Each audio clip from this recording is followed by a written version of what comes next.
안녕하세요.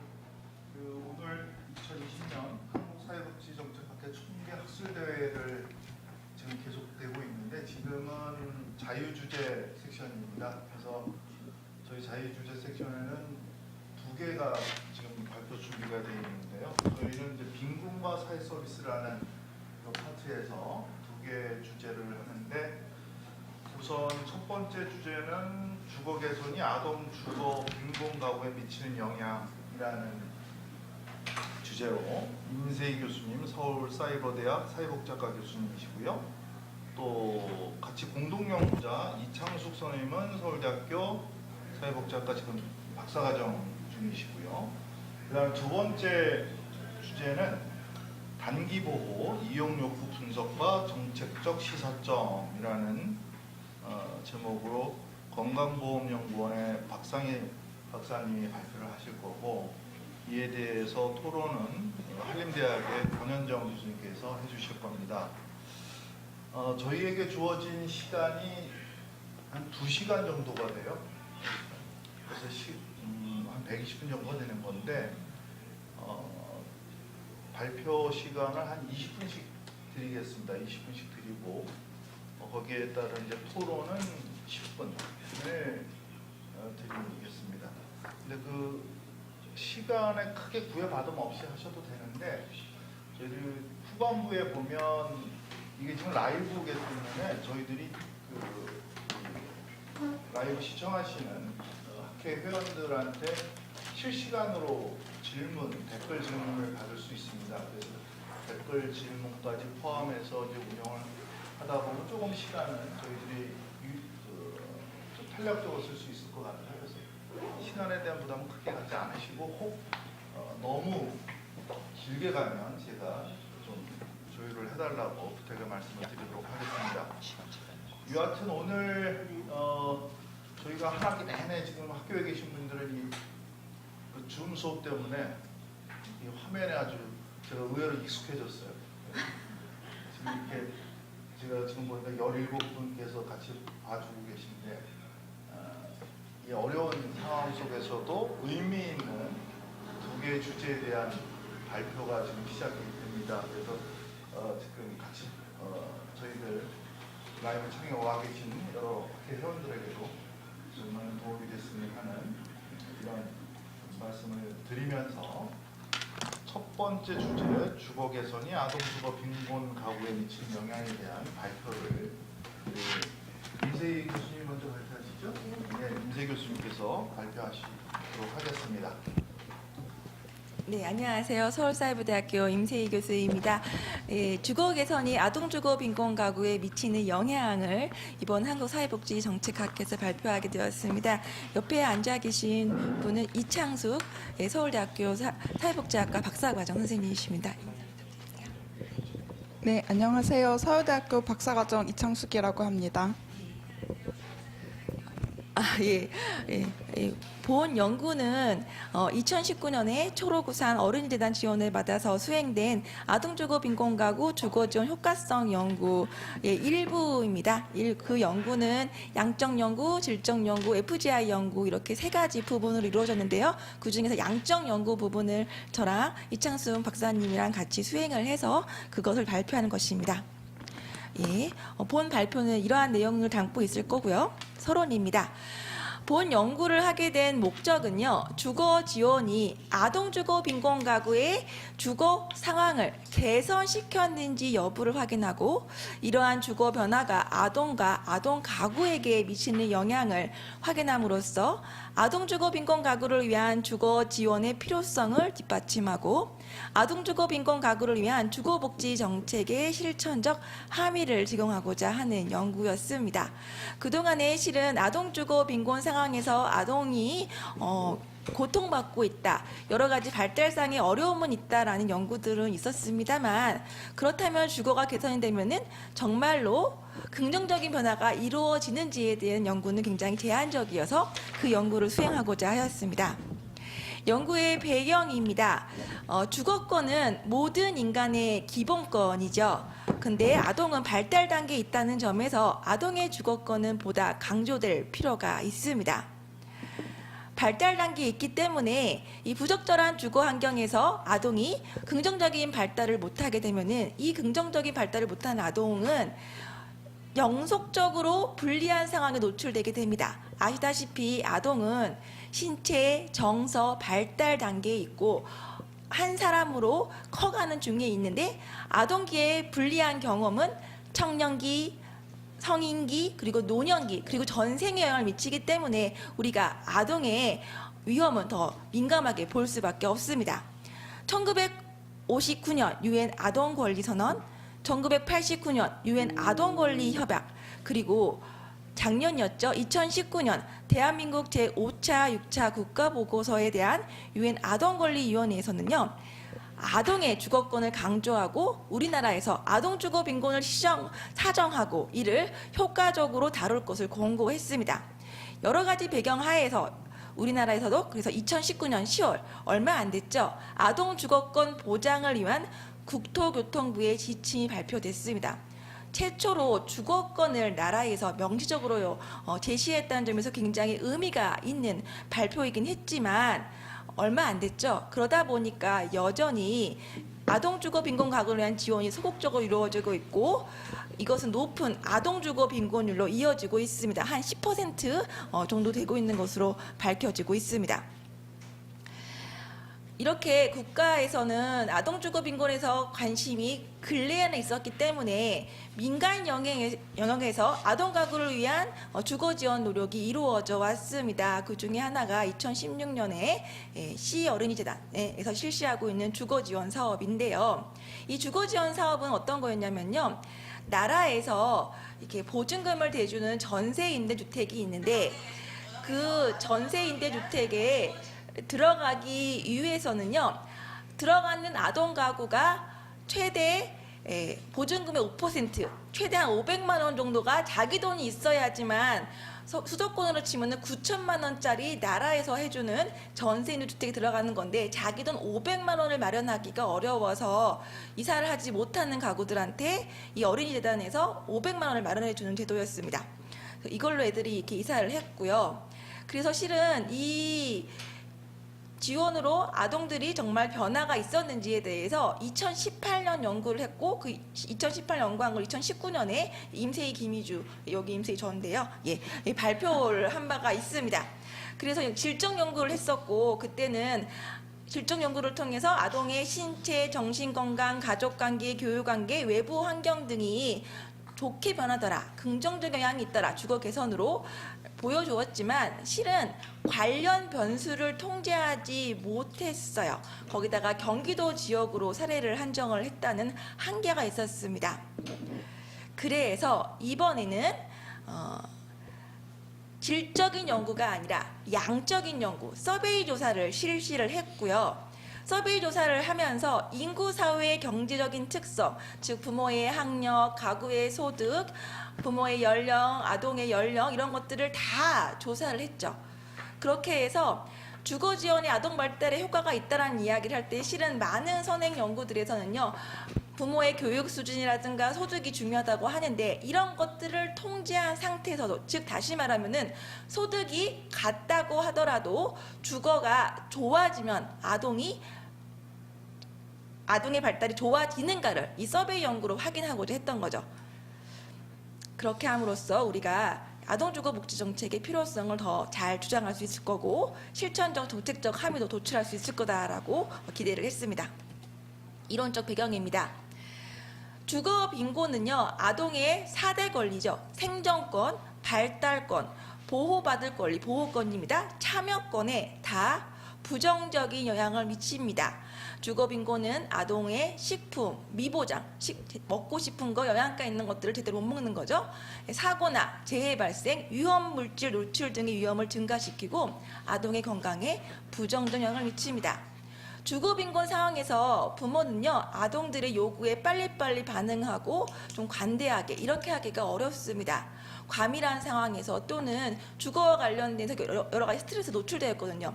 우리가 만난 아동 가구 같은 경우에는 예를 들어서 이렇게 집이 여름이 되면 굉장히 습기가 차요. 그러면은 이 엄마는 이 습기를 없애기 위해서 여름에 군부를 떼어야 하는 거예요. 그거 굉장히 어렵습니다. 또 빨래를 널고서는 그 빨래를 그냥 두고 잘 수가 없어요.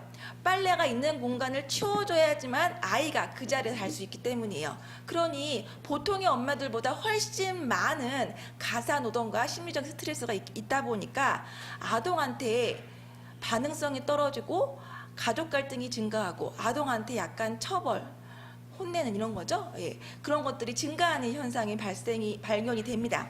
그러다 보니까 아동의 학업 성취, 학교적인 정서 발달, 인지 발달과 같은 발달권에 부정적 영향을 미치게 되죠. 주거빈곤은 아동의 보호권에도 위협이 됩니다. 주거빈곤 상황에서 아동학대의 위험이 증가한다라는 연구들이 있고요. 또 통계적으로 보니까 화장실, 집에서 우리 가족만 쓰는 화장실이 없어서 공동으로 화장실을 쓰는 아이들이 현재 이 2019년, 2018년에 2020년에 아직도 있습니다. 그러다 보면은 원치 않는 성적 노출이라든가 성추행 이런 경험이 통계적으로 유의미하게 증가가 됐었고요. 과밀 상황에선 이 아이들은 벗어나고 싶은 마음이었는지 또는 이렇게 어려운 주거 빈곤 상황에서는요 대부분의 부모들은 이렇게 키우고 싶지 않죠. 그러니까 굉장히 어려운 경제적 상황입니다. 그러다 보니까 아이들이 아르바이트도 하게 됩니다. 이런 경험들은 집에 안락함을 느끼지 못하게 하고 그러다 보니까 아동들이 집을 이탈하게 되는 보호받을 권리를 위협하게 됩니다. 참여권에도 부정적 영향을 미치는데요.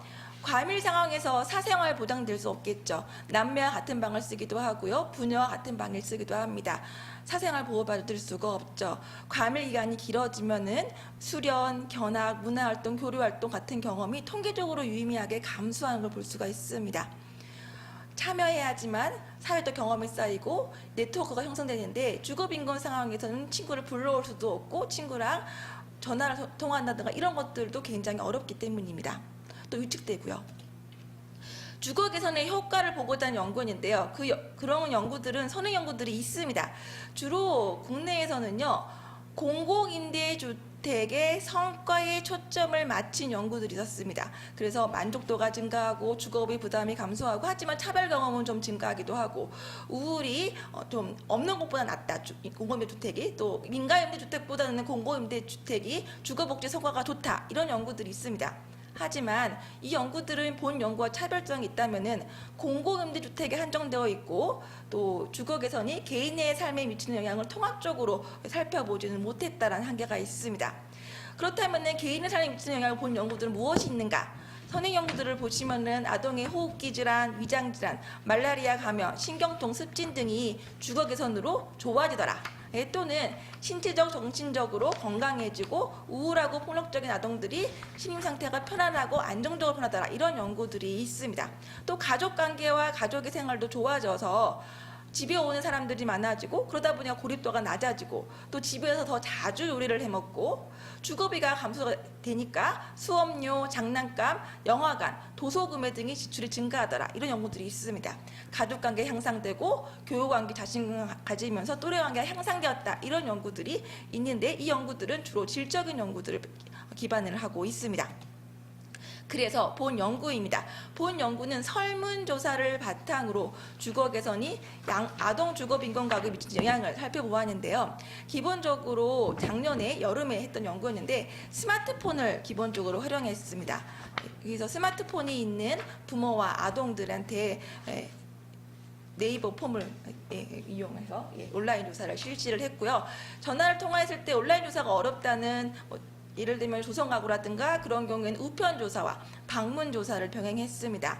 설문은 보호자용과 아동용으로 구분되었고요. 기본적으로 연구윤리상 자발적이고 능동적인 참여를 위해서 초등학교 3학년 이상을 대상으로 했습니다. 조사 대상은 2017년과 2018년에 주거 지원을 받아서 2019년 현재 주거가 좋아진 상태의 653명의 3가구를 대상으로 하면서 모수지, 추정오차 이런 것들을 고려해서 약 265가구를 대상으로 했는데 참여 동의를 얻고 실질적으로 조사에 응하신 분들은 보호자 173명, 아동 153명이었죠. 이 연구하시느라고 우리 이창수 선생님 엄청 고생하셨습니다. 전화하고 응답 유도하고 쉽지 않은 거 다 해주셨습니다. 그래서 조사의 영역입니다. 보호자를 대상으로서 일반적인 특성, 주거, 일상생활, 건강상태 질문하였고요. 아동을 대상으로 해서는 이것 이외에 아동한테는 공부공간이 확보되었는지, 수면, 식생활, 가족생활 시간, 가족 행복과 학업 성적, 진로 성숙과 관련돼서 아동한테 질문을 하였습니다. 분석 방법입니다. 기술 분석 먼저 실시했고요. 그리고 전과 후를 비교하기 위해서 대응 표본 T테스트 이청숙 선생님께서 해주셨고요. 저는 회계 분석을 주로 하였습니다. 보호자 설문지와 아동 설문지 모두 응답한 120가구 매칭해가지고 우리 분석했습니다. 변수로는 종속 변수, 독립 변수, 통제 변수는 아마 다운받으실 수 있는 자료집과 같습니다. 분석 결과입니다. 표본의 특성인데요. 보호자 응답해 주신 보호자는 주로 어머니였죠. 그리고 나이는 평균 45세였고요. 고등학교 졸업 이상의 학력들이었습니다. 가구 원수는 약 3.37명이었고요. 아동은 흥미롭게도 남자아이들보다 여자아이들이 자발적 참여했는데요. 더 많이 응답해 주었습니다.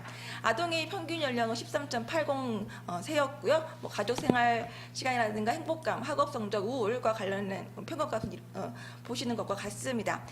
진로와 관련해서는 주거 지원 후에 물어본 그 평균값에서는 대강 하고 싶은 직업이 있다든가 구체적으로 정해놓은 직업이 있다라는 응답이 좀 더 많았습니다.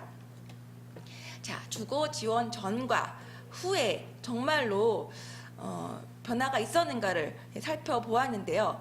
주거 지원 전보다 주거 지원 후에 아파트, 다가구 단독주택에 사는 비율이 증가하였고요. 오피스텔, 원룸, 투룸에 거주하는 비율과 반면에 좀 나쁜 경우도 경우는요. 비거주형 건물, 주택에 거주하는 비율은 감소하였습니다. 그리고 아주 극단적인 이건 비주택이라고 보통 얘기해 주택이 아닙니다. 판잣집, 비닐하우스, 컨테이너, 움막과 고시원에 거주하는 아동 가구는 없어졌습니다. 그리고 지상에 거주하는 아동 가구가 증가하고 지하는 아동 가구가 주거 개선으로 사라졌고요. 원룸형 비율이 감소했다는 말은 다시 말하면은 주거 개선을 받았음에도 불구하고 엄마 아빠랑 원룸에서 사는 아동들 여전히 있었습니다. 하지만 방개수나 거실, 식당은 평균적으로 증가했습니다. 그리고 화장실로 현대식인 부엌, 화장실, 목욕시설이 개선이 되었고요. 상수도, 하수 시설이 설치된 곳으로 거주하는 비율도 증가했습니다. 그리고 난방시설이 가스보일러로 설치된 곳으로 거주하는 비율이 증가하였고요. 전체적으로 주거 상황이 개선되었다는 것을 보여주고 있습니다.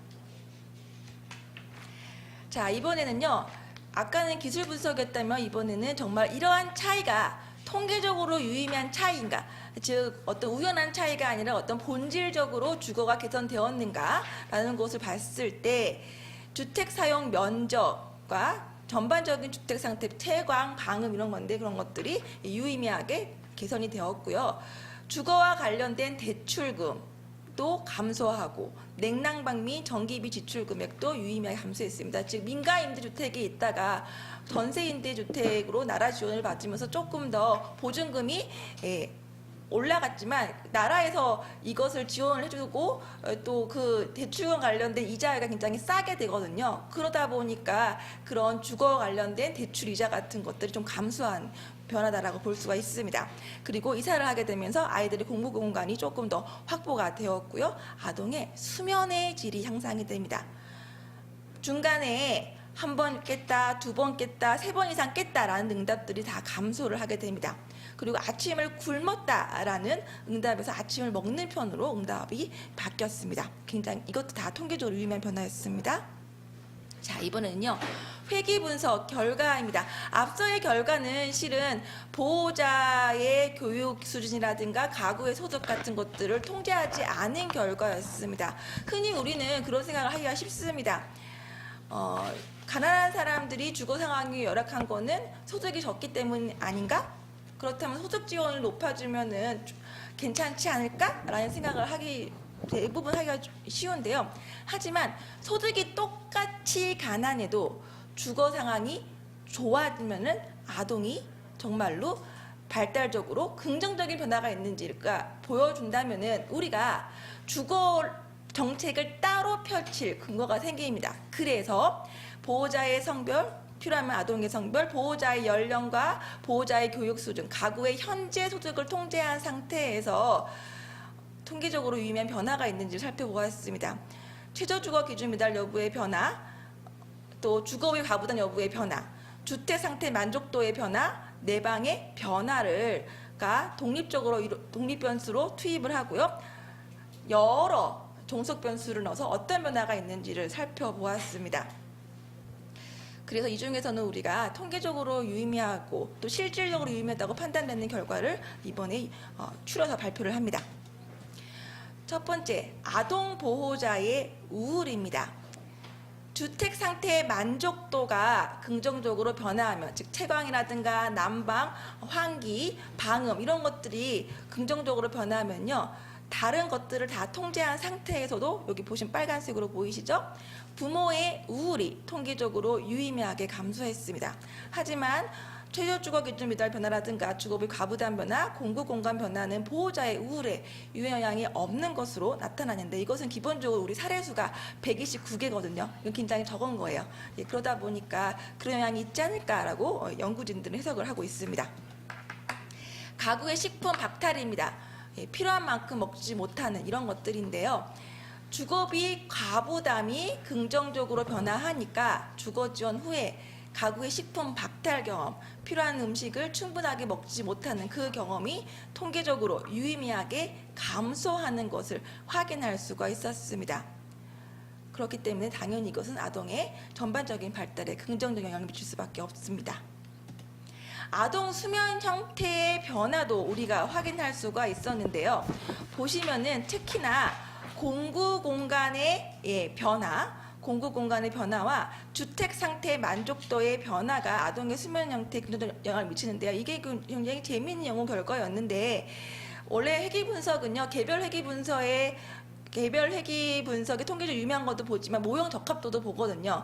모형 적합도까지 다 만족시키는 변화는 아동의 공구 공간 변화였어요. 내가 조용히 공부할 공간이 과거보다 조금 더 많아졌는, 방이 있느냐 없느냐 그 질문이 아니에요. 과거보다 조용히 공부할 수 있는 공간이 조금 더 생겼는가라는 그 질문에 긍정적 응답을 하니까 애들이 잠을 중간에 덜 깨는 이런 변화가 생긴 거죠.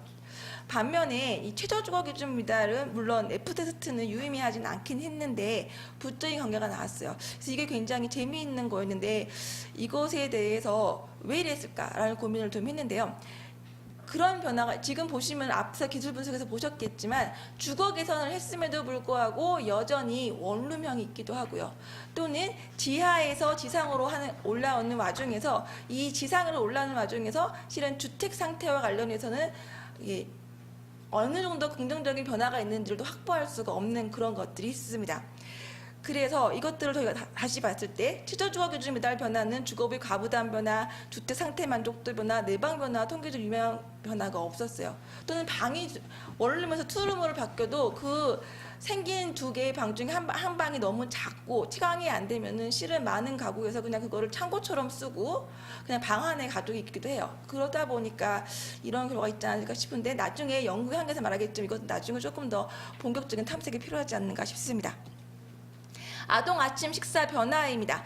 아동의 공급 공간 확보는 아동의 아침 식사에도 긍정적인 영향을 미치는데요. 이걸 해석을 어떻게 할 수 있을까를 연구진이 고민을 했을 때, 주거 지원을 통해서 아동이 조용하게 공부할 공간을 확보할 정도로 주거 상태가 크게 개선된 것으로도 볼 수 있지 않는가. 그렇게 되면은 보호자의 취사와 관련된 양육 행동, 즉 부엌 공간도 보다 용이한 공간을 확보했기 때문에 아침 식사가 좋게 변화됐을 거다라는 걸 할 수가 있고요. 또는 이사할 때 아동의 공급 공간을 고려하는 선택을 하는 보호자의 특성이 반영될 수 있다는 생각이 들었습니다.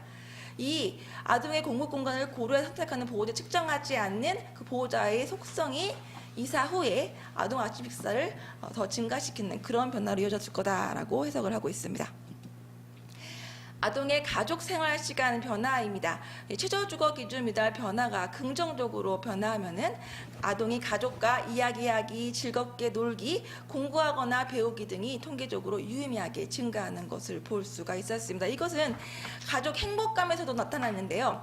취조주거 기준 배달 여부의 긍정적인 변화는 아동의 가족 관련 행복감인 살고 있는 집에 대한 행복감, 살고 있는 사람에 대한 행복감, 가족 모두에 대한 행복감, 가족 생활에 대한 행복감이 통계적으로 유의미하게 증가하는 것을 볼 수가 있었습니다.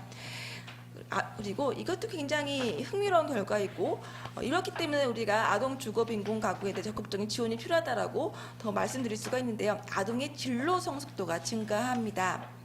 주택 상태 만족도 변화가 긍정적으로 변화하고 아동의 공부 공간이 변화가 하면은 아동이 내가 앞으로 커서 어떤 사람이 돼야겠지라는 생각이 더 구체화되는 것을 통계적으로 확인할 수가 있었습니다. 결론 및 논의입니다.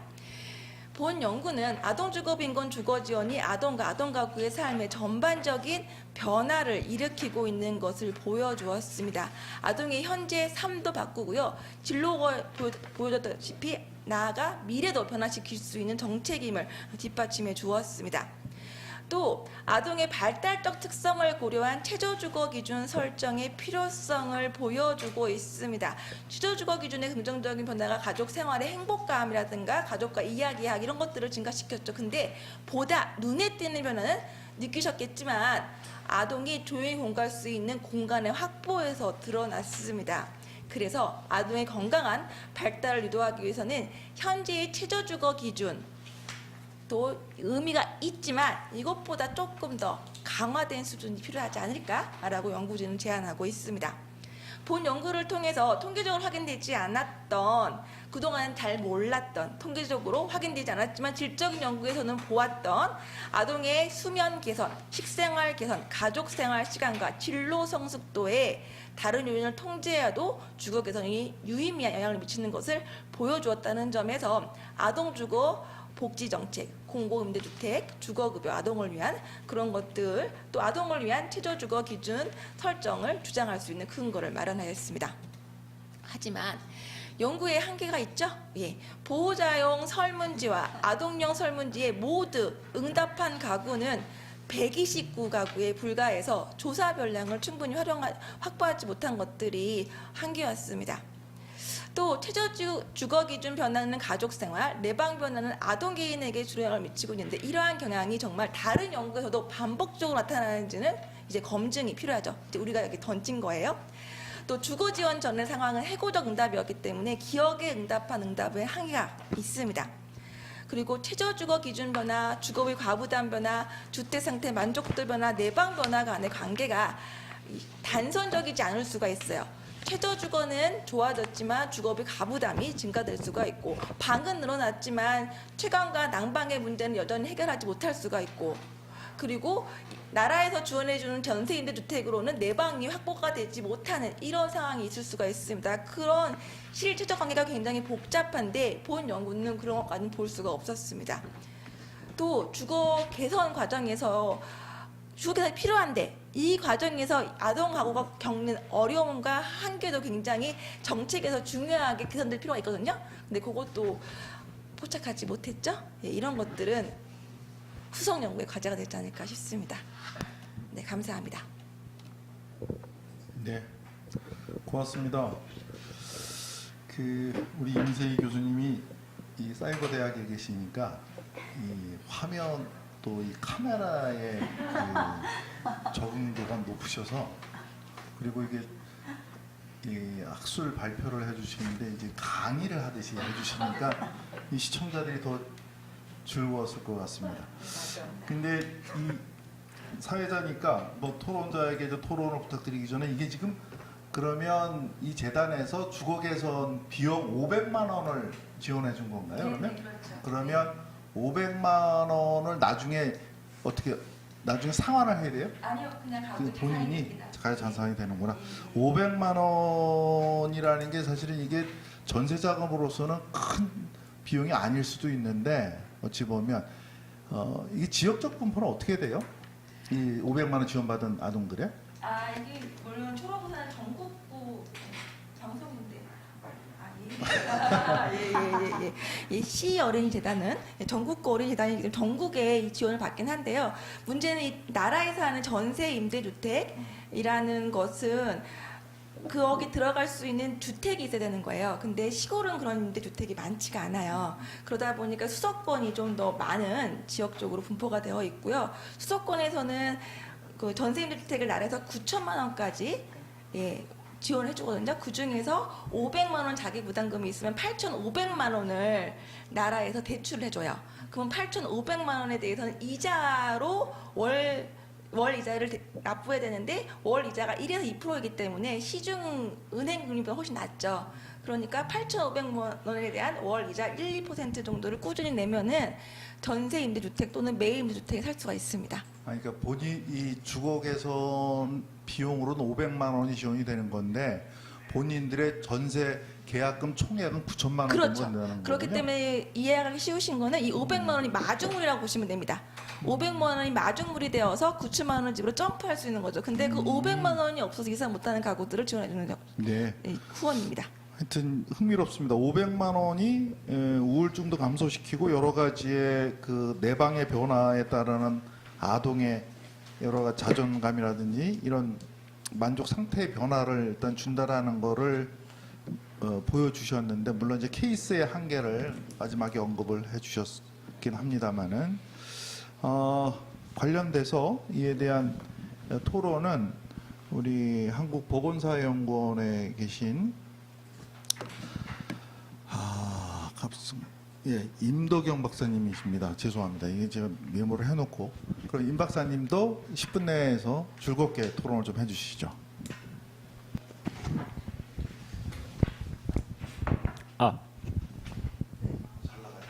잘 나가고 있습니다. 네. 예, 안녕하십니까. 저는 토론을 맡은 한국보건사회연구원 부연구위원 임덕영이라고 합니다. 예, 먼저 오늘 이 자리 초대해 주셔서 대단히 감사드리고 또 아주 열정적으로 발표를 해주셔서 또 발표에도 감사 말씀을 드립니다. 그래서 오늘의 발표하셨던 주제는 바로 아동 주거 빈곤인데요. 잘 아시겠지만 최근에 아동 주거 빈곤과 관련해서는 정책적으로도 그렇고 또 학술적으로도 상당히 관심이 높아지고 있습니다. 그리고 다양한 시민사회 단체에서도 이제 아동의 주거권에 대한 이제 활발한 활동이나 이제 지원을 좀 활발하게 좀 하고 있는 것 같고 또 이러한 분위기에 맞물려서 방금 말씀을 하셨지만 작년 10월에 국토교통부에서 아동 주거권 보장 등 주거 지원 강화 대책을 발표를 했습니다. 그래서 아동 주거와 관련해서 그 주제를 가지고 정책을 독자적으로 발표한 것은 아마 이번이 처음이지 않을까 생각을 하는데 그 주된 내용은 이제 다자녀 가구와 이제 보호 종료 아동의 주거 지원인데 아마 이것을 계기로 해서 보다 빈곤한 아동이 있는 가구에 대한 주거 지원이 좀 더 활발해지지 않을까라고 생각을 합니다. 그래서 이러한 시기에 이제 주거 개선 이 아동 주거 빈곤 가구에 미치는 영향을 주제로 한 이 논문은 그래서 매우 시의적절하다라고 할 수 있습니다.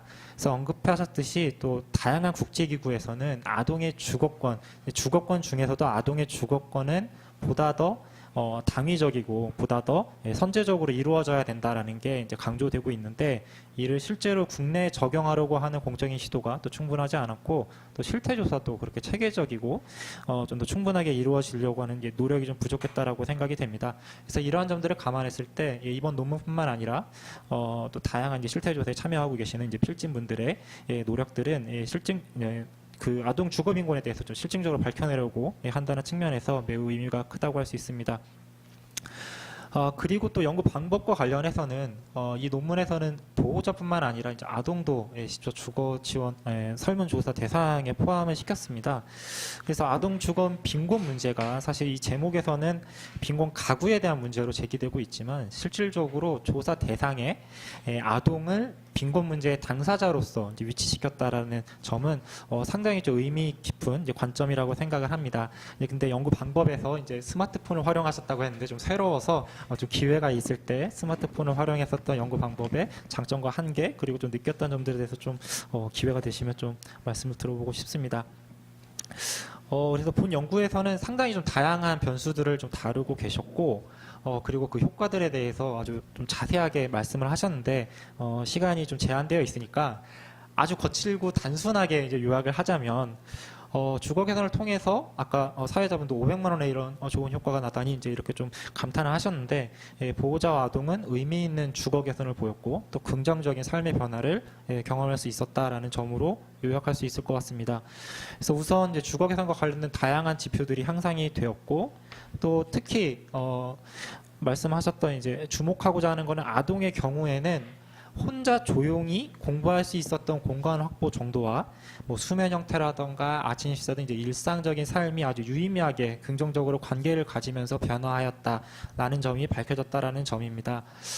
이것은 이제 물리적인 주거 개선도 중요하지만 아동의 입장에서는 자신의 방해 확보, 조금 더 질 좋은 방해 확보가 더욱 절실하게 다가오고 있고 또 삶의 변화와 깊게 관련이 되어 있다는 점을 알 수 있습니다. 그래서 이 논문 집필자 분들도 결론 부분에서 아동의 방을 고려한 최저주거 기준을 좀 강조를 하셨는데요. 저 역시 이에 충분히 동의를 합니다. 그런데 다른 한편으로 이 결론들이 좀 획기적인 변화만을 나타냈느냐라고 했을 때 여기는 이제 유의미한 변화만을 좀 나타내셨다라고도 하셨고, 또 부모의 우울의 경우에는 이제 최저주거 기준 미달 변화와 주거비 과부담 같은 이제 요소와는 이제 유의한 영향을 미치지 않는 것으로 나타났습니다. 그래서 이에 대해서 이제 방금 연구진은 이제 사례 수가 이제 부족해서 나타난 결과일 수도 있다라고도 하셨지만, 또 다른 한편으로는 저는 그보다 주거 개선 수준이 아주 크게 획기적으로 좀 변화하는데 한계가 조금 나타난 것은 아닐까라고 생각을 합니다. 주거 지원 금액이 8,500만 원이면 작은 지원 금액은 아닌 것은 사실이지만 이 액수만큼으로는 좀 양호한 전세의 주택을 구하기는 힘들었을 것이라고 생각을 합니다. 그래서 특히 이제 뭐 전세 임대 주택 같은 경우에는 이제 자부담을 하면은 조금 더 양호한 주택으로 갈 수도 있지만 자기 부담금 500만 원이 없어서 이 전세 임대 주택에 좀 접근하기 어려웠었던 가구라면 아마 자기 부담을 하면서 더 양호한 주택으로 가기는 좀 힘들지 않았을까. 그래서 어쩌면 주거 지원을 제도적으로 받은 만큼의 효과가 나타났고 그것이 이제 이런 결론들로 이어진 것은 아닐까라고 개인적으로 해석을 해봅니다.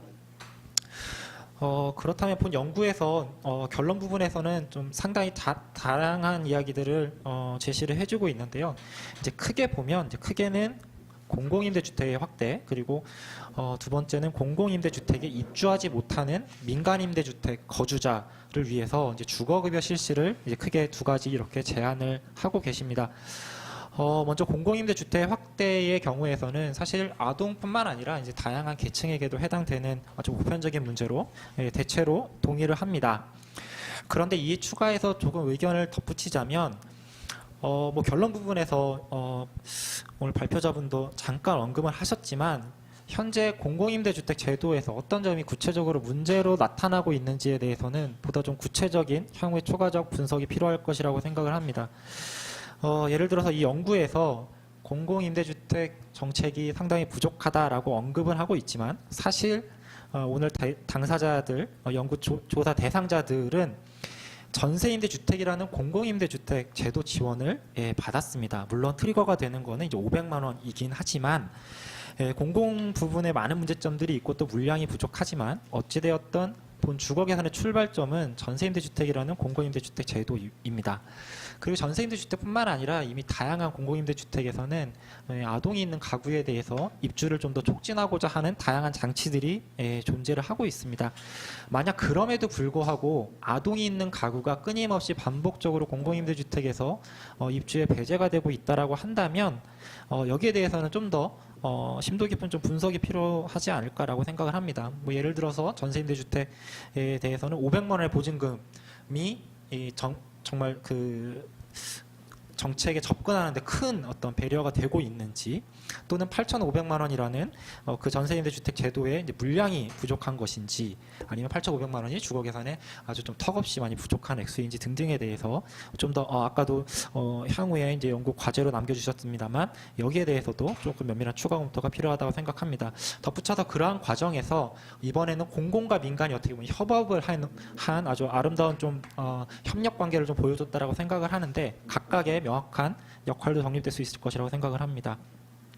그리고 두 번째는 아동 주거급여 신설과 관련된 것인데 본 연구에서는 아동 주거급여 제공 시 최저 주거 기준을 별도로 설정을 해서 그 설정을 충족시킨 가족에 대해서만 지원을 하는 이제 해외 제도를 사례를 들고 있습니다. 그래서 한국의 주거급여는 현재는 이제 가구원 수에 따라서 이제 최저주거 기준이 결정이 되고 최저주거 기준에 상응하는 임대료를 측정을 해서 각 지역별 고려를 해서 기준 임대료를 설정을 합니다. 그래서 그 기준 임대료를 최대로 해서 주거급여를 이제 지원을 하게 되는데 물론 급여를 받기 위해서는 재산과 소득 기준이 있고요. 하지만 가구원 수는 고려하지만 아동이나 장애인과 같은 인구 특성을 고려하고 있지 않습니다. 그리고 최저주거 기준 수준에 미달하는 가구라 할지라도 주거급여를 받을 수 있습니다. 그래서 만약 최저주거 기준 수준을 좀 더 적극적으로 아동이나 장애인, 노인과 같이 인구 특성을 반영을 한다면 기준 임대료도 변경이 될 수 있을 것이고 아마 지원 수준도 변동이 될 수 있을 것입니다. 그래서 이 부분도 당위적으로도 저도 충분히 동의를 하고 보다 더 향후 심층적 연구가 필요할 것이라고 생각을 합니다. 그리고 이 외에 아동의 주거 빈곤 문제가 이제 계속 연구가 좀 발전할 수 있을 것이라고 생각을 합니다. 그런데 아동을 주거 빈곤의 주체로 상정했을 때에 쟁점들이 본 연구에서도 몇 가지 드러나고 있다라고 생각을 합니다. 그래서 아동의 주거 문제는 사실 그동안 많이 간과되고 있었지만 그 간과된 거는 단순히 우리가 아동의 주거 문제를 모른다라고 하기보다는 상당히 좀 도전적인 주제이기 때문일지도 모른다고 생각을 합니다. 왜냐하면 아동의 주거 문제는 아동 그 자체의 주체의 문제가 아니라 가구의 종속적인 일부분으로 아동이 간주되어 왔기 때문이고 따라서 빈곤 주거 아동에 대한 지원이 그 아동에 대한 지원이라기보다는 그 가족에 대한 지원을 통상적으로 의미해 왔다고 보입니다. 그래서 아동이 빈곤한 가구에 대한 조사는 분명히 있었겠지만 빈곤 아동에 대한 이제 그거를 별도의 카테고리로 해서 연구 대상으로 하기가 상당히 어려웠을 것이라 생각을 합니다. 그렇다면 우리가 과연 아동을 보호자나 가구원과는 다른 주거 빈곤의 직접적인 당사자로 다루고자 할 때에는 여기에 대응하는 정책을 별도로 좀 고민을 할 필요가 있습니다. 본 연구에서는 대표적으로 아동방을 그 주요 조건으로 제기를 했습니다. 이제 이와 같이 좀 더 발전을 시켜서 아동을 대상으로 한 주거 지원이 과연 그 가구의 지원과 어떻게 구별이 될 수 있고 그 내용은 무엇인지에 대해서는 이 연구를 바탕으로 발판으로 해서 좀 더 발전시킬 필요가 있습니다. 그리고 그 내용은 아동뿐만 아니라 장애인이나 여성, 고령자, 청년 이렇게 가구 단위의 정책을 상정했을 때 감추어질 우려가 있는 다양한 계층에게도 공통적으로 적용되는 문제다라고 생각을 합니다. 그래서 본 연구와 같이 아동과 같은 이제 독특한 어떤 대상을 아동을 주거 빈곤의 대상자로 했을 때 이러한 긴장 관계도 잘 드러났다고 생각을 하고 이에 대한 대응도 우리가 앞으로 향후 발전시킬 필요가 있다고 생각합니다. 그리고 마지막으로는 이제 이 연구와는 좀 관련이 없지만 이제 코로나19 유행과 관련된 겁니다.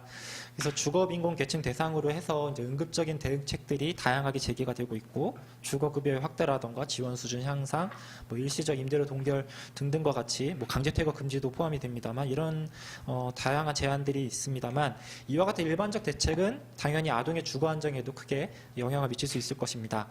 여기에 덧붙여서 아동의 경우에는 집에서 생활하는 시간이 늘어남에 따라서 주거가 미치는 영향이 더욱더 클 것으로 예상이 됩니다. 그래서 코로나19와 주거 또 아동 주거 간의 관계에 대해서도 앞으로 향후 발전적인 심층적인 연구가 좀 필요할 것이라고 생각을 합니다.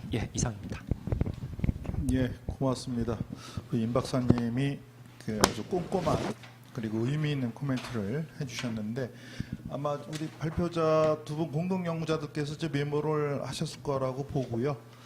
제가 별도로 뭐 요약은 하지 않겠습니다만은 지금 주신 내용 중에서 크게 오늘 이제 아동의 방을 고려한 최저 주거 기준의 설정이 필요하다라는 것은 이제 발표자의 주장에 대해서 공감을 하신 걸로 보이고 조금 그래도 이게 토론이니까 토론 내용에서 언급된 제가 판단하기에는 현재 이 기존의 전세임대주택 지원 주거지원제도의 효과인지 이게 아니면 민간의 그 재단에서 지원한 500만 원의 이게 효과인지에 대한 구분도 좀 필요하지 않겠냐 이런 논의도 해주신 것 같고 그 다음에 이제 아주 결정적인 주장은 저도 100% 이제 동의를 합니다만은 결국 우리 사회에서 이제 그 최저 생계비든 또 기준 중위 소득인 간에 사실은 인구 특성을 고려한 설정이 잘 안 되는 게 현실이거든요.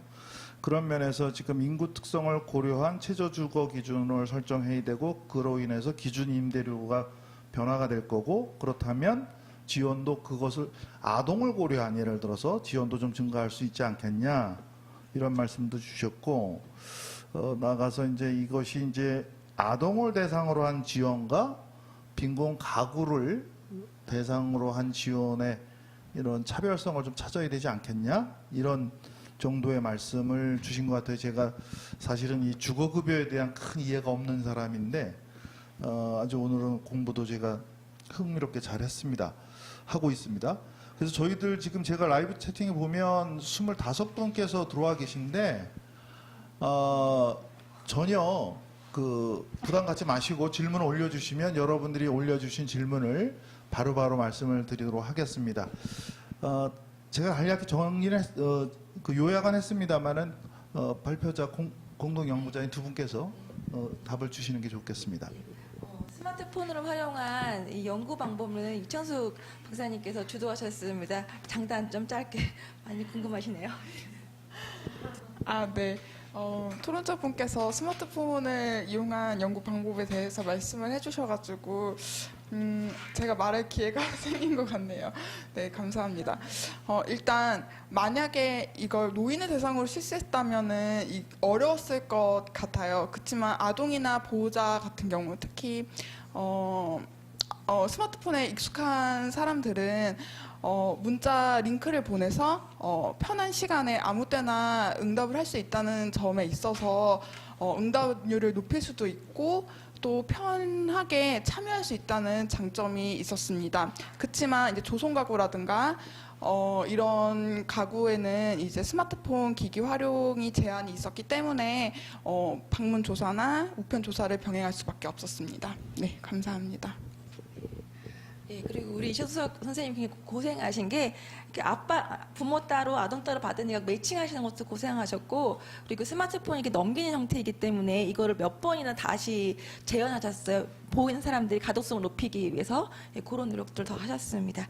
좀 다시 한번 감사드리고 자 질문해 주신 거 말씀을 드리면은 이거는 우리가 시어린이재단의 주거지원 사업의 대상자를 연구 대상으로 했을 뿐 실은 나라의 전세임대주택이라든가 매입임대주택 같은 공공임대주택이 없었다면은 아마 어린이재단도 그런 사업 자체를 못했을 겁니다. 한 가구한테 그렇게 수천만 원의 돈을 후원하기는 어려운 것이기 때문입니다. 그렇기 때문에 이것은 실은 부재일 뿐이지 결국은 나라의 주거 복지 정책의 효과성이라고 보셔도 괜찮습니다. 전세 임대든 매임대든요.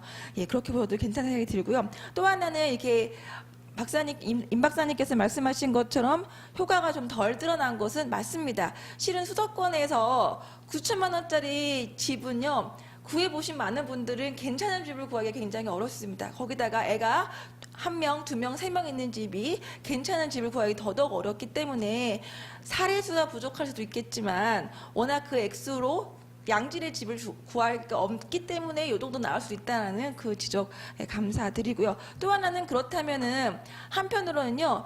기술부에서 오셨겠지만 이렇게 이사 갔음에도 불구하고 방이 원룸이거나 내지는 심지어는 화장실이나 부엌 같은 것도 잘 구비되어 있지 않는 그러기도 해요. 그게 왜 발생하냐면은 굉장히 급박한 상황에서 구하거든요. 퇴거가 임박된 상황에서 당장 나가야 되는 상황에서 전세임대나 매임대를 구하기 어려운 상황에서 그냥 막 구하는 거예요. 그러다 보니까 충분한 주거 탐색이 안 되다 보니까 양질의 집을 구하기가 어려운 것도 있어요. 그래서 실은 돈을 당장 올려주기가 어렵다면은 주거 탐색을 조금 도와주면은 같은 돈으로 조금 더 양질의 주거를 구할 수 있지 않을까라는 생각을 실은 늘 하고 있습니다. 예, 주거급여의 문제입니다. 주거급여는 말씀하신 것처럼 우리나라 최저주거 기준도 그렇고 기초생활보장도 그렇고 지금 가구의 개별적인 특성을 덜 고려하고 있는데 다른 나라는 조금 더 구체적으로 고려하고 있습니다. 그렇게 좀 변경이 된다면은 아동뿐만 아니라 말씀하신 노인 장애인 도움이 된다고 하고요. 장애인 가구의 주거빈곤 문제도 엄청 열악하거든요. 그래서 이런 것들이 시발점에 대해서 그런 문제를 같이 고민할 수 있으면 좋겠다라는 생각을 저 또한 하고 있습니다.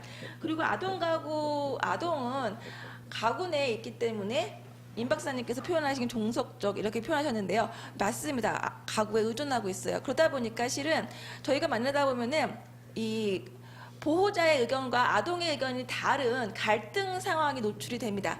예를 들어 그런 가구도 있었어요. 쪽방에서 모녀 가구가 살고 있는데 어떻게든 우리는 이사를 시켜주고 싶은 거예요. 아이가 공동 화장실을 쓰고 있고 고등학생 딸이 쪽방에서 사는 건 힘드니까요. 근데 이 엄마는 그런 과정에 굉장히 심리적인 부담을 느끼면서 개입을 어려워하셨어요. 근데 부모가 그렇게 거부했을 때 우리가 아무리 정책적으로 지원 수단이 있어도 할 수가 없더라고요. 그래서 그 아이는 그냥 아무리 설득해도 만날 수가 없는 상황에서 부모를 그냥 그렇게 정말 속상한 상황으로 끝나는데요. 그래서 가구 내에서 결정권을 보호자가 갖고 있을 때 아동의 의견과 보호자의 의견이 다를 때 이것을 어떻게 해결할 수 있을 것인가? 국가의 보호의 의무를 어디까지 국가의 개입의 의무를 가질 수 있을 것인가? 이에 대해서는 우리가 이제는 가구 단위 보호에서 개인 단위 보호로 넘어가는 이 시점에서 조금 더 적극적으로 사회적으로 고민할 필요가 있지 않는가 싶습니다. 또 주거급여 얘기할 때 실은 저는 민간임대 시장에 대한 어떤 규제도 같이 얘기가 돼야 된다고 생각을 합니다. 실은 지난해 2019년인가 기사가 나온 게 있었는데요. 쪽방은 정말로 열악한 주거 상황인데 거기에 월세가 1인 가구 주거급여하고 정확하게 일치했습니다. 즉 우리가 전월세에 대해서 시장 규제가 없는 상황에서 주거급여를 높여주는 것이 자칫 실질적인 주거 개선이 아니라 원하지 않는 방향으로의 집주인한테 돌아갈 수도 있기 때문에 실은 이런 건 주장하기 쉽지만 제도 설계를 할 때는 조금 더 많은 것을 같이 고민할 필요가 있다는 생각을 하고 있습니다. 네. 예, 고맙습니다. 사실은 우리나라 이 모든 사회보장제도도 그렇고 이게 어찌 보면 인권이고 인권을 좀 법률상의 용어로 표현하면 이게 기본권이 될 거고 이 주거도 결국은 이제 기본권에 구성하는 중요한 권리죠. 그래서 이제 우리나라 헌법의 35조 3항 그 후단에 보면 이렇게 돼 있어요. 국가는 모든 국민이 쾌적한 주거 생활을 할 수 있도록 노력해야 한다. 오늘 임세 교수님의 발표 그리고 우리 임 박사님의 이 토론을 통해 가지고 결국 우리 사회가 조금 더 기본권을 충실히 보장하는 나라, 또 그 연장에서 주거권을 좀 더 충실한 보장을 할 수 있는 나라가 되려면 단순한 이제 빈곤 가구의 주거권이 아니라 정말 아동, 장애인, 노인 이런 가구 특성을 고려한 주거권 보장을 위한 노력을 계속 해야 될 거라고 봅니다. 이렇게 해서 첫 번째 주제를 마치고자 하는데 아직 질문은 없는 것 같아요. 지금 보니까. 예, 그래서 두 번째 주제인 단기보호 이용욕구 분석과 정책적 시사점이라는 주제로 건강보험연구원의 박상희 박사님의 발표를 듣고 이어서 토론을 하도록 하겠습니다. 준비가 되셨지요?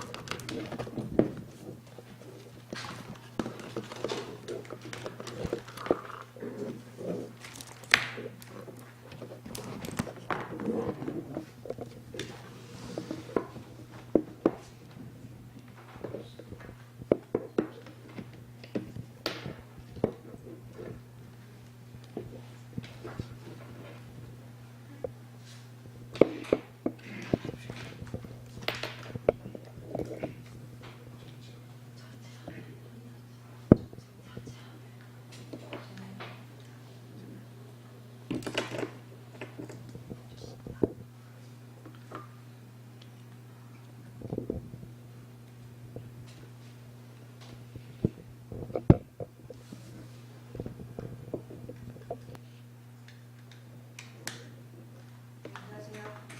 건강보험연구원의 박사입니다. 이번에 발표할 주제는 단기보호 이용요금과 정책적 시사점입니다.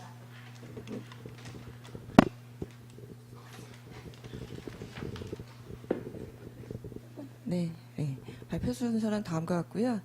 단기보호라는 것이 이제 그 장기요양 보험의 재가급여 중에 하나입니다. 이제 단기보호가 이제 재가급여 중에 하나인데 사실 단기보호의 목적은 이제 갑작스러운 수급자의 기능 악화라든지 그 돌봄 가족의 일시적 부재 이러한 상황 등 보호가 필요할 때 수급자를 일정 기간 장기요양 기관에 보호하고 가정 복귀를 지원하는 제도입니다. 현재 그 월 1회 이제 9일 이내로 범위에서 연간 4회 동안 연장하여 이용할 수가 있긴 한데요. 근데 이 단기보호가 이렇게 일시적인 필요가 있을 때 수급자를 보호하고 가정으로 복귀를 하는 제도임에도 불구하고 좀 다양한 문제들이 나타나고 있습니다. 그 첫 번째로 이제 제도 도입의 취지와 다른 운영이라고 볼 수 있는데 집으로 이제 돌아가지 않고 단기보호 기관에 있는 병설에서 운영하는 그 기관의 예비자 그 시설 입소를 위한 징검다리 역할을 하는 경우가 있고 또 이제 시설 입소 대상이 아닌 수급자를 이제 장기 보호해서 입소 시설처럼 운영하는 그러한 문제가 발생하고 있습니다. 또한 아까 말씀드렸다시피 이제 월 1회에서 이제 9일 이용할 수 있고 연간 이제 4회 연장해서 이용할 수 있는데 그러다 보니까 이제 수급자의 이용 일수가 이제 편차가 많습니다. 수급자들이 어떤 경우에 주말에만 이용하는 경우도 있고 아니면 보호자들이 조금 여행을 가거나 그랬을 때는 7일을 가든지 이런 식으로 그렇다 보니까 이제 이용 일수 편차가 너무 많아서 실질적으로 이제 수요 예측이 어렵습니다. 그렇다 보니 이제 기관에서 운영이 안 되고 그 결과 이제 단기보호 기관 수가 좀 감소하고 있고 한편으로는 이제 시장에서는 병설 운영 형태가 증가하는 것으로 나타나고 있습니다. 자료를 보시면 알겠지만 2016년 12월에 단기 보호 기관 수가 이제 267개소였다면 이제 18년 12월 자료에는 179개로 점점 감소하는 것으로 나타났고요. 그리고 공단의 내부 자료에서 그 작년에 저희가 이제 그 실태 점검을 했었는데 그때 보니까 이제 단기 단독으로 운영하는 경우는 1.6%에 지나지 않았습니다. 이렇다 보니 기관도 줄어들고 또 단기보호라는 것들에 대해서 이제 이용 일수 제한도 있고 실질적으로 이제 잠만 재우신다라는 표현을 많이 하는데 맞춤형 프로그램도 없고 하다 보니 이제 단기보호 이용률은 계속 감소하고 있습니다. 그래서 이제 단기보호 운영 실태에 관해서 지금 현재 커뮤니티 케어라든지 이제 제가 생활을 활성화하는 그런 지금 정책 기조가 이제 확산되는 가운데 이제 단기보호가 실질적으로 필요함에도 불구하고 이렇게 단기보험 기간 수도 줄어들고 이용률도 없고 해서 이 단기보호를 어떻게 하면 활성화했을지 고민을 하다가 그러면 단기보호 대상자들이 실질적으로 어떤 욕구가 있는지 그러면 그 욕구에 맞는 서비스는 제공되고 있는지 등에 대한 필요를 알아보기 위해서 이 연구는 시작되었다고 볼 수 있습니다. 기존의 연구들을 보면 이제 단기보호에 관련된 연구들은 많이 없는데 운행 실태를 단순하게 파악해서 이제 원론적 수준에서 개선 방안을 제안한다든지 전체 대상자는 아니고 일부 지정된 대상자들에게 만족도나 이용 동기 정도 물어보는 그런 질문, 그런 연구들 혹은 기능 개편에 관한 연구가들이 있었습니다. 근데 지금 아직까지도 전체 재가 대상자들을 대상으로 해가지고 그 단기보호 이용 욕구에 대해서 분석했던 그런 연구들은 없었습니다.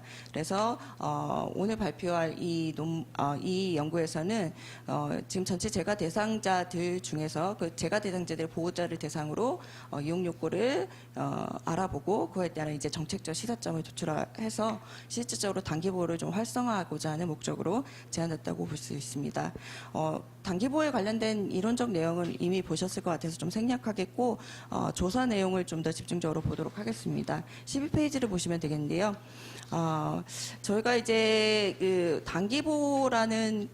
단기보호에 대해서 어떠한 욕구들이 있는지를 살펴보기 위해서 조작적 정의로 한 세 그룹을 나눠보았습니다. 쉽게 그냥 제가 간단하게 이제 부르게 되면 미이용자, 중단자, 그리고 계속 이용자라고 얘기를 했는데요. 미이용자를 조작적 정의를 할 때 과거 3년, 2016년에서 2018년까지 기간 동안 3년 동안 재가 등급자, 재가 인정자 중에서 그래서 지금 현재 조사 시점이 8월 12일인데요. 그 바로 전 단계인 6월 30일까지 한 번도 이용하지 않은 사람. 이게 이 사람들의 보호자. 왜냐하면 이제 아시다시피 어르신들을 대상으로 이제 직접 설문하는 것은 정확한 정답을, 정확한 응답률을, 그리고 그분들의 특성상 본인들이 원하는 걸 뭘지 모를 수가 있기 때문에 그 대리변수로, 대리자로 이제 보호자들을 선택을 했습니다. 그래서 그때 만 612명이 이제 모집단이었고요. 중단자 같은 경우에는 마찬가지로 과거 3년 동안 이런 재가 대상자임에도 불구하고 단기보호를 이용했지만 1년, 그러니까 2018년 7월 1일에서 2019년 6월 30일까지 단기보호를 이용하지 않은 사람. 예. 그래서 2년 정도는 이용하다가 그 위에는 중단한 사람들을 얘기를 하고요. 마지막으로 이용자는 과거 3년 동안 계속 이용하면서 지금까지 이용하고 계신 분들입니다. 그래서 각각 모집단은 이렇게 1612명, 3352명, 그리고 1284명이었습니다. 그리고 이 데이터는 장기 요양 급여 데이터베이스를 활용해서 저희가 분석을 했고요. 조사 내용은 이용 욕구를 알아보는 게 핵심이었기 때문에 이용 중단, 미이용 사유, 그리고 이용 이후, 그다음에 보호자의 변화가 어땠는지, 개선 사항, 그리고 단기보호 제공 모형 등에 대해서 질문을 했습니다. 근데 이 모집단 전체로 하기에는 좀 한계가 있어서요. 저희가 샘플링을 했는데 성별이라든지 연령 그리고 자격에 따라서 이제 층화 비례 확률 추출을 실시했고요. 그래서 이제 미이용자 500, 중단자 300, 단기 이용자 200명을 샘플링을 해서 하고, 이때 저희 국민건강보험공단의 고객센터가 직접 전화 설문으로 응답을 체크했습니다. 근데 여기 500명으로 저희가 처음에 샘플링을 했지만 실제적으로 더 이렇게 조사가 되어서 504명, 최종적으로 504명이 되겠습니다. 이제 조사 특성을 보게 되면요, 조사 대상자와 이제 대상자 두 그룹으로 나눌 수 있는데, 이제 수급자와 이제 보호자가 있잖아요. 그래서 대상자 같은 경우에는 미이용자, 중단자와 이용자 모두 비슷한 경향을 보입니다. 여성이 더 많고요, 80대가 가장 많고요. 그리고 등급으로 봤을 땐 3등급이 많고, 그리고 이제 현재 거주지 같은 경우에는 약간 좀 차이가 있는데, 미이용자 같은 경우에는 자택이 많았고, 그다음에 중단자랑 이용자 같은 경우에는 중단자는 노인 요양시설에 그만두고 이제 요양시설로 간 케이스가 많았던 것 같습니다. 그리고 이용자도 자택이 많은 것으로 나타났습니다. 보호자의 특성도 일정 부분 좀 공통적인 측면이 많았습니다. 마찬가지로 여성이 많았고 50대가 주로 있었고, 한 50% 이상 정도가 다 직업이 있다라고 얘기를 했고, 그 직업이 있는 분들은 대부분 이제 전일제가 50% 이상이어야 되고요. 수급자의 관계는 가장 큰 게 이제 자녀로 나오고 있습니다. 예. 그러면 먼저 이제 이 세 그룹에서 이용과 미이용 이유를 먼저 보게 되면요, 단기보호를 이용하지 않는 이유가 뭐냐라고 했을 때 가장 컸던 거는 이제 미이용자입니다. 한 번도 이용하지 않으신 분들 같은 경우에는 몰라서 서비스에 대해서 몰라서가 가장 많았고, 그 다음에 이제 노인 요양시설 입소를 원했다라고 이야기를 하고 있었습니다. 그리고 이 중에서 단기보호를 이용하진 않지만 이제 이용할 거냐라고 질문을 했었습니다. 그래서 이용하겠다고 하신 분들을 대상으로서 그러면 단기보호 선택할 때 어떤 걸 중점사항으로 두시겠냐 했더니 가장 많이 얘기를 했던 게 이제 집에서 가까운가.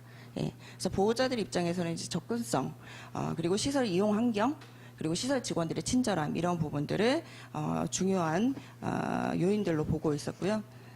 두 번째, 이제 중단자 같은 경우에는 단기보호를 이용한 이유는 무엇이고, 그럼 왜 중단했는지를 살펴봤는데, 가장 많은 응답으로 나왔던 거는 이제 여행 등으로 일시적으로 보호자가 없을 경우에 이용하는 게 가장 많았고요.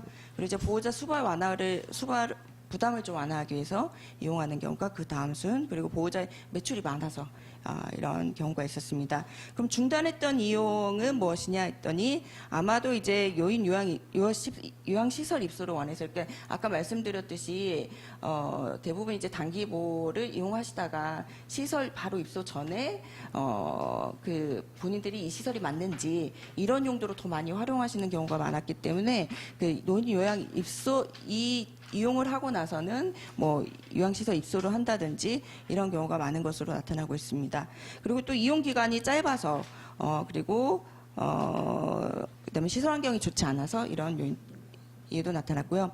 그다음에 이제 계속 이용하시는 분들의 이용 이유를 봤더니 마찬가지로 여행 등 일시적으로 보호자가 없는 경우가 가장 많았고요. 그리고 보호자 수발 부담 완화하기 위해서가 이제 두 번째로 많았습니다.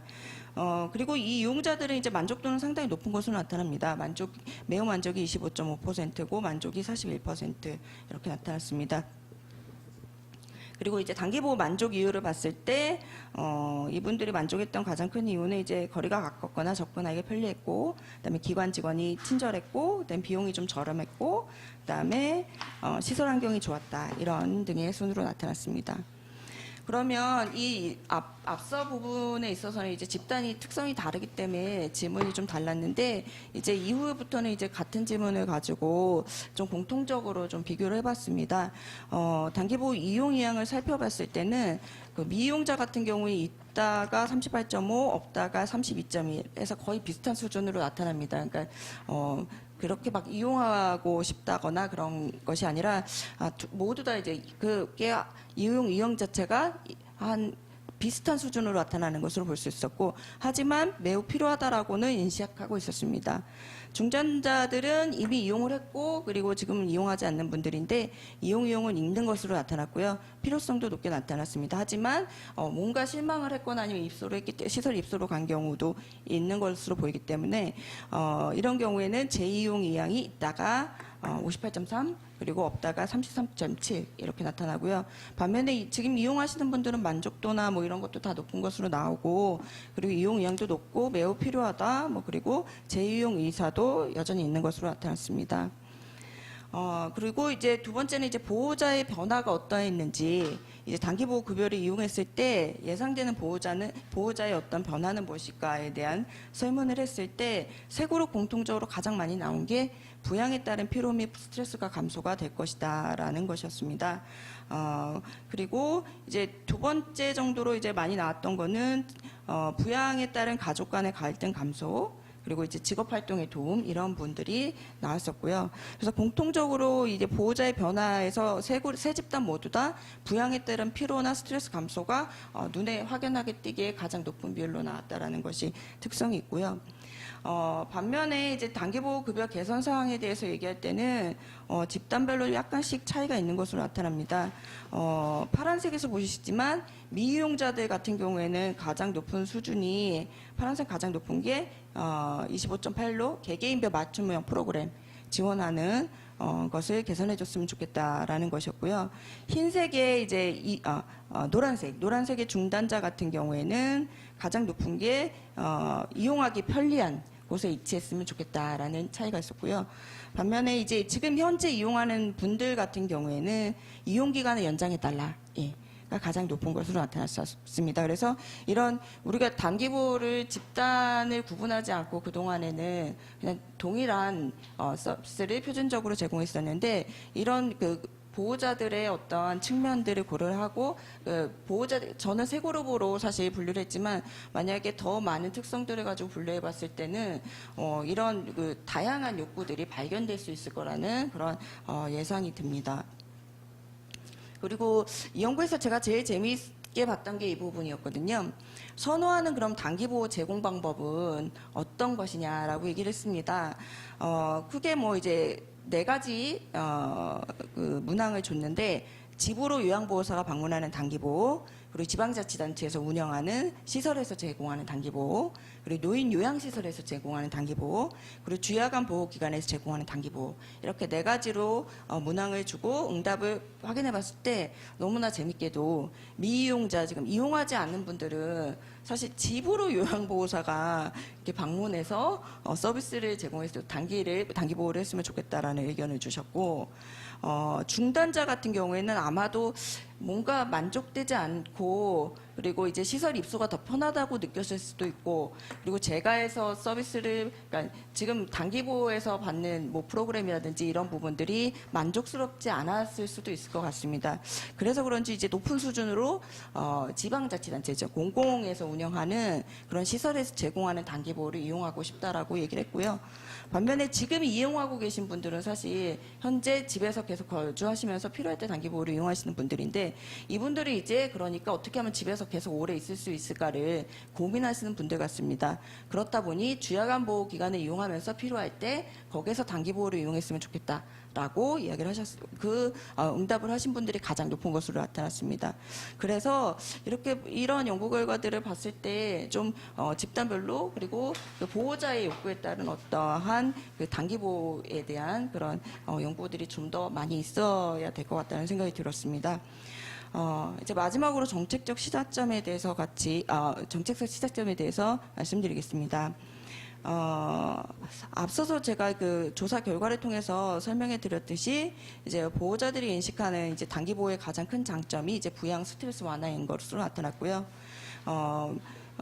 모두 다 이제 중단자나 이용자나 모두 이제 보호자 수발 부담 완화를 위해서 이것을 이용한다라고 했었고, 그리고 세 집단 모두 단기 보호로 인한 가장 큰 변화를 예측하는 게 부양에 따른 피로 및 스트레스 감소라는 것으로 인식하고 있었습니다. 그래서 이 보호자들은 진짜 휴식이 필요한데 수발에 대한 부담이 엄청 크고, 그래서 보호자들이 실질적으로 쉬고 회복돼서 다시 어르신들과 같이 살아가야 되는데, 그래서 이런 휴식의 기회를 제공하는데 효과적인 단기 보호를 좀 더 확대할 필요가 있다라고 보여집니다. 그 이용자들의 조사 결과를 보시면 앞서 말씀드렸듯이 만족도가 매우 높게 나타나고 있습니다. 지금 현재 이용하시는 분들 같은 경우에요. 그리고 이분들은 이제 단기보호가 부양에 따른 피로와 스트레스를 감소시킬 수도 있고, 그다음에 부양에 따른 가족 간의 갈등을 완화하고, 그다음에 직업 활동에도 도움을 준다라고 그렇게 인식하고 있습니다. 그래서 수급자들이 재가 생활을 활성화하기 위해서 좀 이제 보호자들의 휴식을 제공할 수 있는 단기 보호를 확대하는 것이 필요할 것이라고 보여지고요. 그리고 이 연구에서 제가 계속 봤던 것 중에 하나가, 단기 보호를 이제 집에서 가까운 곳에서 이용하고 싶어 하시는 그 보호자들의 그런 욕구들을 봤는데, 그래서 이제 미용자나 중단자나 이용자 모두 다 이제 거주지와 가까운 곳에서 단기 보호를 이용하고 싶다라는 것이 그 욕구로 났기 때문에 조금 더 이제 집과 가까운 곳에서 이용할 수 있도록 단기 보호를 인프라를 좀 확보할 수 있는 그런 방안이 필요할 것 같습니다. 그리고 마지막으로 이제 보호자들이 인식하는 그 단기보호 이용 욕구가 이제 대상자 집단에 따라 다르기 때문에 이러한 것들을 고려한 다양한 형태의 단기보호 제공 방안에 대한 논의도 필요할 것 같다는 생각이 듭니다. 지금 현재는 그냥 장기요양 보험의 단기보호로서 재가급여로서 동일한 서비스를 제공하고 있지만, 조금 더 이제 앞으로 수요자 중심, 그러니까 수급자 중심의 서비스를 제공하고, 그리고 수급자 중심의 서비스를 제공하면서 지역사회에 오랫동안 거주하려면 이런 좀 다양한 형태의 단기보호 모형이 좀 개발이 되어서 좀 더 활성화될 수 있어야 될 것으로 보여집니다. 그래서 이러한 부분들에 대해서 좀 논의가 필요할 것 같습니다. 네, 발표는 여기까지 마치도록 하겠습니다. 감사합니다. 네, 박사님 수고 많으셨습니다. 이 단기 보호가 이렇게 잘 안 알려져 있나요? 이렇게 미이용자들의 절대 다수가 몰라서 이용을 못한다고 하는, 이게 한 20년 전의 데이터랑 비슷한 것 같은데 제 기억에는. 예, 이에 대해서 우리 한림대학의 권현정 선생님 토론 부탁드릴게요. 네. 안녕하세요. 한림대학교 권현정입니다. 일단 박상희 박사님이 굉장히 의미 있는 연구를 하셨고, 필요한 연구를 하셨다고 일단 생각이 되고요.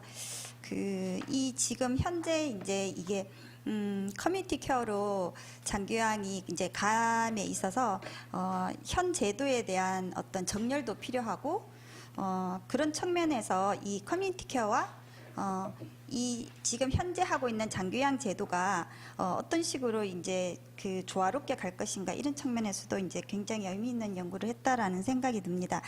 근데 이제 제가 그럼에도 불구하고 몇 가지 조금 타신 말씀이지만 조금 제가 한 번 더 그 연구자가 정리하기에 좋은 몇 가지 코멘트를 좀 해보도록 하겠습니다. 첫 번째 그 PPT 4번에 보면 그 단기 보호 실태 점검을 유형화를 했는데요.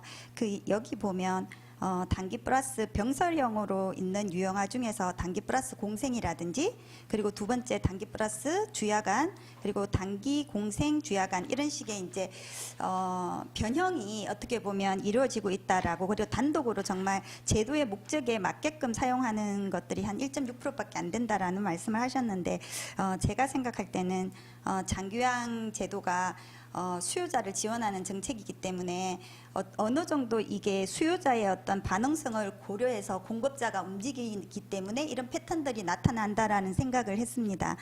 그래서 예를 들면 첫 번째 단기 플러스 공생 같은 경우에는 원래 이제 그 정신보건이나 병원 쪽 의료 모델에서는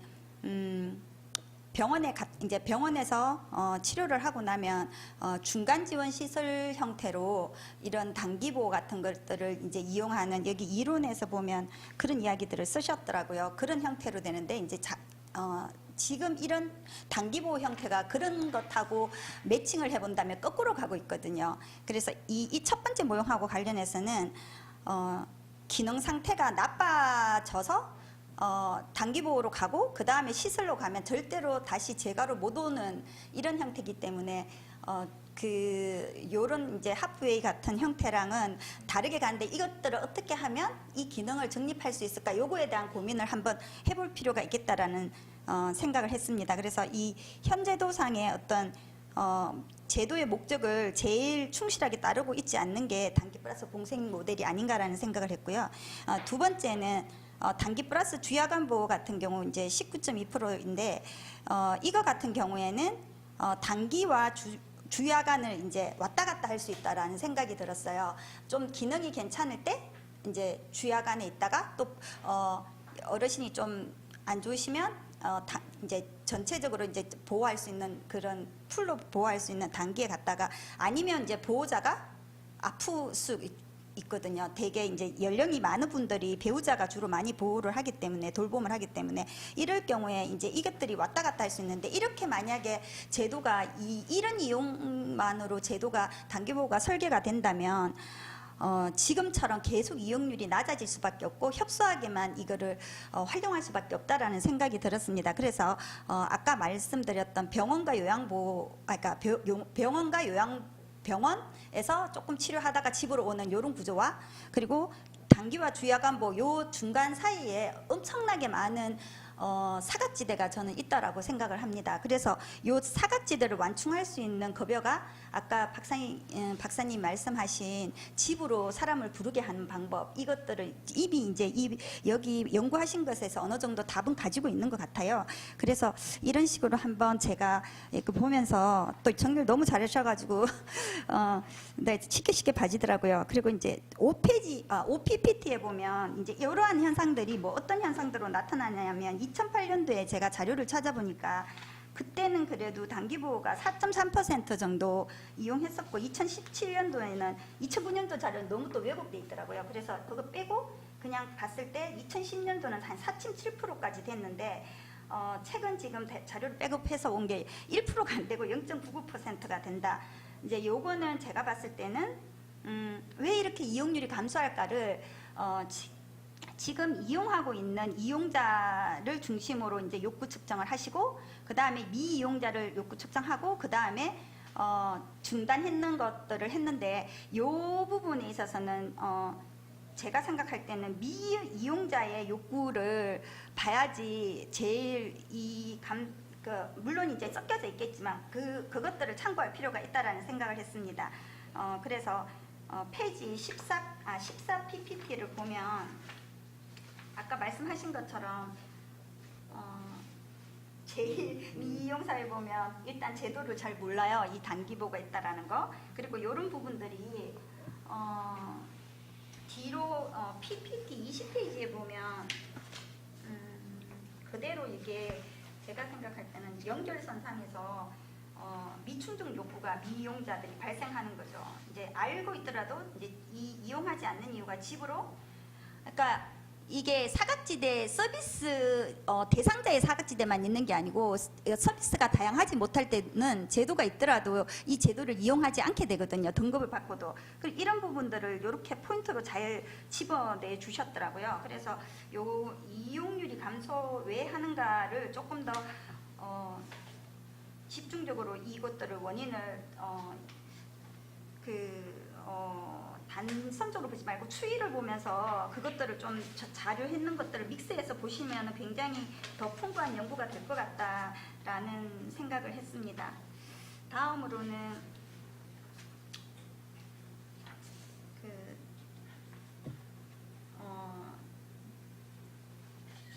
단기보에 이용하고 있는 사람들 같은 경우에는 주간 보호를 이용하는 단기보호를 이용하는 이런 경우인 것 같아요. 제가 봤을 때. 근데 여기 보면 너무나 재밌게 여행 등 일시적으로 보호자가 없어서 이런 것들 그리고 보호자가 수발 부담을 완화하기 위해서 이것들이 거의 다 제도 목적에 맞게끔 딱 이렇게 쓰여지더라고요. 그래서 요거는 이제 요 부분에 대해서는 좀 어떻게 보면 희망이 보이는 네, 너무 그렇다라는 생각을 제가 했습니다. 그리고 마지막으로 이제 하신 것 중에서 그러면 이렇게 넓게 있는 이 사각지대 문제를 우리가 어떻게 해야 될까라는 이제 생각을 저도 조금 해봤습니다. 해봤는데 조금 아까 잠깐 말씀하셨지만 그 프로그램이나 서비스 종류를 굉장히 풍부하게 개발할 필요가 있다. 그러니까 지금은 단기보호 하면 단기보호 하나밖에 없는데 그거 안에 유형 A, B, C를 나눈다든지 이런 방식으로 할 수 있을 것 같고 그냥 제가 현장을 보면서 제가 했던 생각은 지금 가지고 있는 인프라를 최대한 이용하면서 어떤 모형을 할 수 있을까 이런 생각을 해봤을 때 이렇게 단지가 있으면 아까 접근성 얘기도 했는데 어린이집이 있잖아요. 그죠? 아동 돌봄 있고 노인 돌봄이면 주야간 보호센터가 있고 그 옆에 이제 단기가 같이 들어오는 형태 그리고 또 거기 옆에 보면 보통 다 아파트도 그렇고 도시도 그렇고 농촌도 그렇고 경로당이 있거든요. 그래서 경로당에 이제 요양보호사를 두고 그 경로당을 잘 활용해서 뭔가를 할 수 있는 이런 방법들을 구상해 보면 어떨까 이제 가지고 있는 인프라를 통해서 이렇게 생각을 해봤습니다. 네, 이상입니다. 네, 감사합니다. 권현정 교수님의 그 코멘트가 어떤 그 이해의 다름에 기반한 어떤 소위 말하는 나를 세운 코멘트는 별로 없으신 것 같아요. 제가 이해하기로는. 그럼에도 불구하고 우리 발표자께서 답변을 좀 주시면 고맙겠습니다. 네. 코멘트 주셔서 감사드리고요.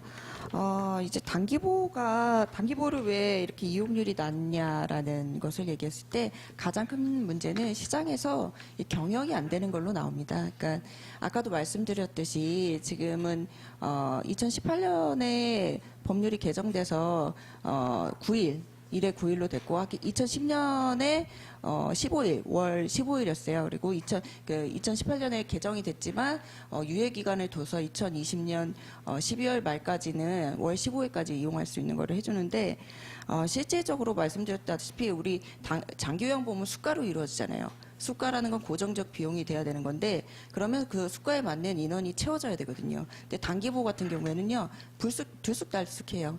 그러니까 예를 들어서 시설만 하더라도 우리가 2.5대 1이고 인력 배치 기준이 공생은 3대 1이거든요. 그렇게 인력이 있어야 되는데 그러려면 그 수가 3대 1이 있으려면 9명이 채워져야 되는 거잖아요. 그런 식으로 이렇게 수급자가 정확히 꾸준하게 채워져야 되는데 이 단기보호 같은 경우에는 인력이 이제 4대 1입니다. 근데 실질적으로 이 고정적으로 수요자가 오질 않아요. 이용할 수 있는 기간들이 다 다르고 그렇기 때문에 기간 측면에서 이게 돈이 안 되죠. 네.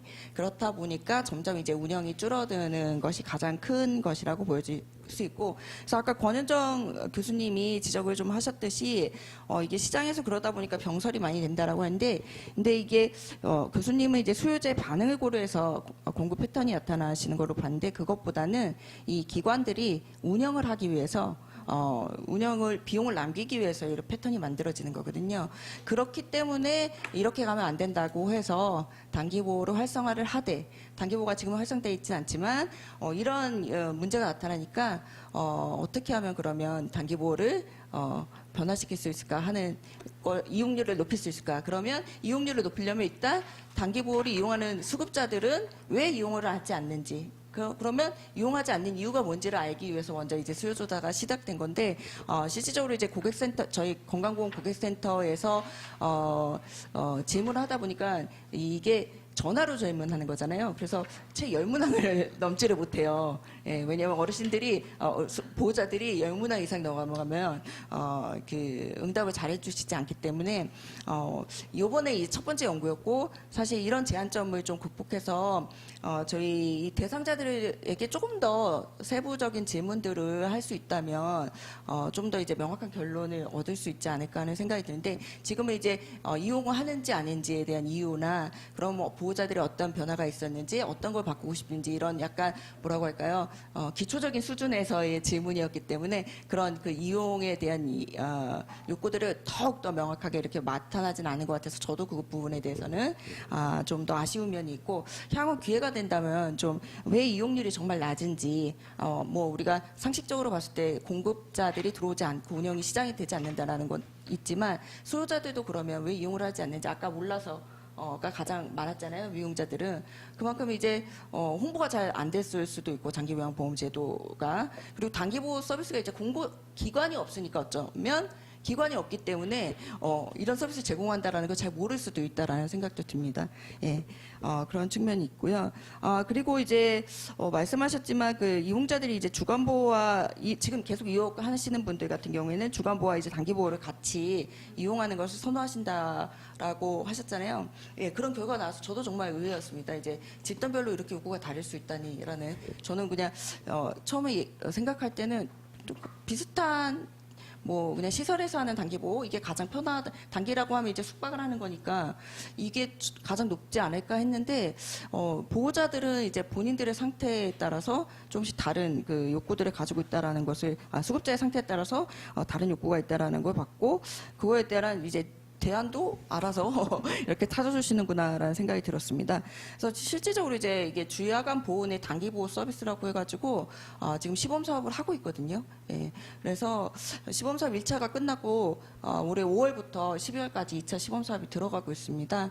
그리고 그래서 이 시범 사업을 통해서 이 시범 사업 효과가 어떻게 나타나는지에 따라서 이제 제가 서비스 대상자들을 위한 새로운 급여라든지, 혹은 이제 단기 보호에다가 주간 보호에다가 단기라는 기능을 얹은 그런 형태의 그런 서비스가 우리 이 사회에 다시 정착이 될 수 있을지, 도입이 될 수 있을지 하는 것들이 결정이 될 것 같습니다. 그래서 저도 되게 주의 깊게 보고 있고요. 그리고 이제 마지막으로 말씀해 주신 게 이제 사각지대 문제를 어떻게 해결할 것인가 라고 했는데, 이건 정말 어려운, 사각지대 문제를 해결하는 건 어려운 거라 같은데, 왜냐하면 이제 여러분도 아시겠지만 이게 사회보험이라는 것이 모든 사람들의 욕구에 맞게 서비스를 제공되기보다는 좀 더 이제 보험 방식으로 표준화된 서비스를 제공하는 게 큰 장점이기 때문에 솔직히 이제 노인들이 다양한 욕구를 가지고 있음에도 불구하고 그것들을 다 충족시킬 수 있는 급여 모형이 개발되는 것은 상당히 어렵습니다. 하지만 뭐 우리 옆에 일본에도 그렇고 이제 조금씩 이런 새로운 형태의 급여 모형, 새로운 형태의 재가급여에 대한 요구가 높아지기 때문에 그런 모형 개발도 이제 계속적으로 진행되는 것으로 보여져서, 저희 이제 우리나라도 마찬가지로 새로운 재가급여 서비스를 다양한 형태로 개발하는 그런 연구들과 이런 것들이 계속 나올 거라고 생각하고요. 그게 또 어떻게 보면 지금 추진하고 있는 뭐 커뮤니티 케어라든지 이런 정책 기조하고도 맥락상이 좀 맞는 것이라고 보여집니다. 그래서 이것은 이제 앞으로 우리 연구자들이 같이 함께 책임을 가지고 해결해야 되는 그런 문제라고 생각합니다. 네, 감사합니다. 네, 고맙습니다. 이 단기 보호의 개념이나 뭐 기능을 보면, 이 기능과 이게 시장에서의 수요, 또 그 수요에 대한 수요 유발 요인으로서 이제 가격의 문제죠, 사실은. 급여 단가의 문제이고 하니까 이게 단순히 이제 몰라서 이용을 안 한다라는 것은 한 번 더 곱씹어 볼 필요가 있는 것 같아요. 실제 이게 이용자도 그렇고 공급자도 그렇고 별로 이게 그 시장에서의 그 가격 형성대가 잘 안 맞아서 미스매치 때문에 나타날 수 있는 요인도 분명히 있을 것 같습니다.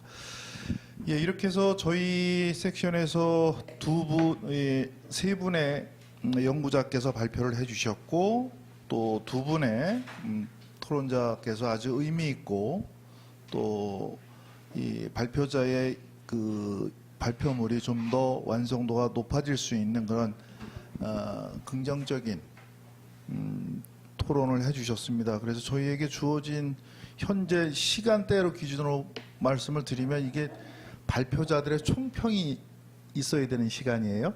현재 시간이. 그래서 우리 임세희 교수님 그리고 또 같이 공동 연구하신 선생님하고 박상희 박사님 이렇게 순차적으로 한 말씀씩 해주시면 좋겠는데 제가 정말 기대하는 것은 여기서 보면 플로어인데 플로어 아무도 없고 우리 그 채널을 지금 시청해 주시는 분들이 댓글을 달아달라고 제가 몇 번을 말씀을 드렸는데 질문이 없으시면 참 좋은 연구입니다라고라도 좀 달아주시면.